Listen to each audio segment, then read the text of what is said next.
he said something interesting. Pilpul HaTalmidim, the dialogue between students, that's a way to acquire Torah. What's that? Question and answer. You ask a question, you have an answer. But it's Pilpul HaTalmidim. He says that has no relevance to the Rebbe. The Rebbe, to understand, doesn't have to ask a question. When he studies, he understands it immediately because he's at a more advanced level. That's what he said. We're holding in the middle of the paragraph, the second column, Reish Tezayin.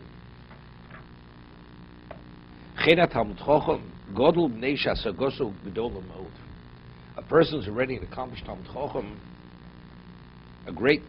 his grasp is great. It's not necessary for him to ask and to begin getting involved in the falpil. How does he explain falpil in English over there? Figodel hasagoso, because of his great grasp, pshitu sichlo, the simple understanding. Able people dainu hashelo. There's a story. Rabbi Zalman Meltzer, Zed Tzaddik L'Vrocha, was Rav Aaron Kotler's father-in-law. He was originally Rosh in Europe. Moshe, when he was in Rav Shach, when they were both 16 years old, they were students of his yeshiva. Then he came to Yerushalayim in the early part of the 20th century to become, he was in Yerushalayim, maybe in the 20s. And Rav Reuven Bengis was, they were both students of Volozhin. They went to Volozhin, both of them. Rabbi Zalman Meltzer and Reuven Bengis, they were Talmidim with Volozhin. And they were outstanding, both of them. And he was the head of the Eid Charedus in Yerushalayim, Rav Reuven Bengis. And in Europe, they had a disagreement in Halacha, Rav Reuven Bengis and Rabbi Zalman. So they were in Kovna. Rabbi Zalman was in Slobodka. He was originally Rosh Hashiva in Slobodka. So what happened was, they had a disagreement. So the chief rabbi, and who was really the posek ador, was Rabbi Yitzchak Hanam, Spector. He was the great, one of the world's leading poskim. So they went, and they were both young men. They went to Rabbi Yitzchak Hanam, and they presented their disagreement. So when he heard what they were disagreeing about, they both had phenomenal minds. He smiled. He was much older, and he was an accomplished posek. So he smiled at them. He says, "Children, I want to explain to you where you went wrong." Immediately, here they're in this heated disagreement. The two of them, each one sees it the way. And he smiles and says, "Children, I want to explain to you exactly where you went wrong."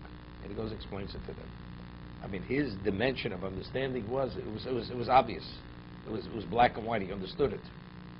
So a person who's advanced, hasagoso gedola, his grasp is phenomenal. It's profound. He doesn't have to ask the question. When he reads it, he understands right away exactly what it's about.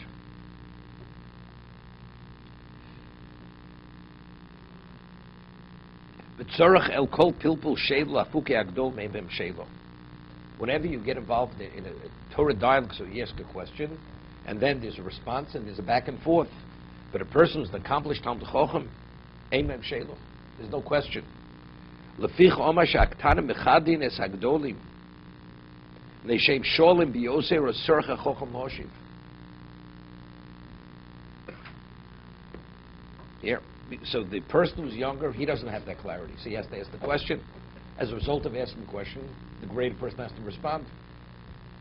But it doesn't mean to say, sometimes there's certain nuances which the Adam Godel misses because he doesn't ask the question.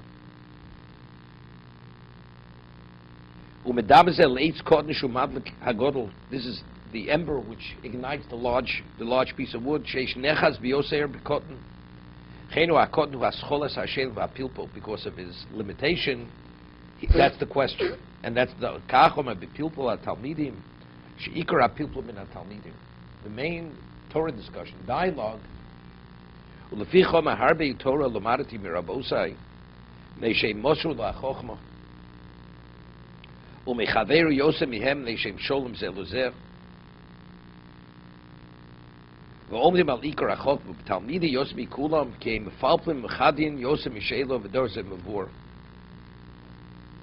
known that the Chovot Chaim in Radin only spoke and learning with two people. The Ponovich, what was Rebbe Chana Wasserman and Ponovich Rav. Anybody else, all he did, he said, Divrei Musa. Didn't speak with about anybody. Maybe if you'd ask him a question, but he would spend hours with them. Anybody else, nobody understood why. The Ponovich Rav, when he was 20 years old, Rebbe Chana was 16 years older than the Ponovich Rav when they learned the Chabrusa, the two of them. He made the shidduch. The Chovot Chaim set up the study partnership between Rebbe Chana and Wasserman, Zech Tzaddik Baruch, and the Ponovich Rav. They learned together for 3 years. They were the only two who the Chovot Chaim would speak with and learn. Anybody else didn't speak and learn with. Why? Yosef economy.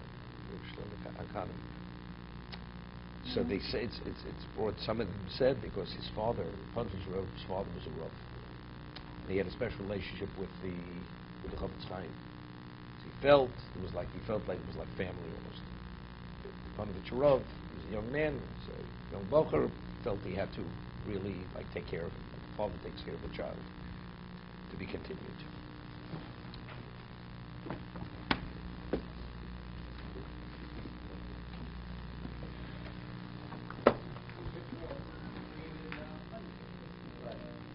Ponovich Rav in Europe.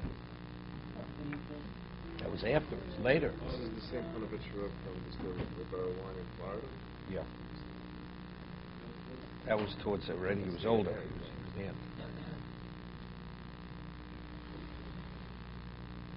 What year? See, it's we understand the stories. What year? 80s. To raise money. Except one son. Whole story. His son was conscripted in the Russian army. He had sons there as Israel to be protected. And he had about eight children. His wife. And he went there to visit his son. And all of a sudden the war broke down. They shut down Lithuania. That was the end. So originally he was separated from his son for many years. And he was pained by it. But later he realized that if his son wouldn't have been in Israel, he would have perished with the rest of the family in Ponovich. I think there was one survivor from Ponovich. 10,000 Jews were just liquidated in Ponovich. Maybe more than 10,000. He was in Israel. Ponovich was in Israel visiting his son.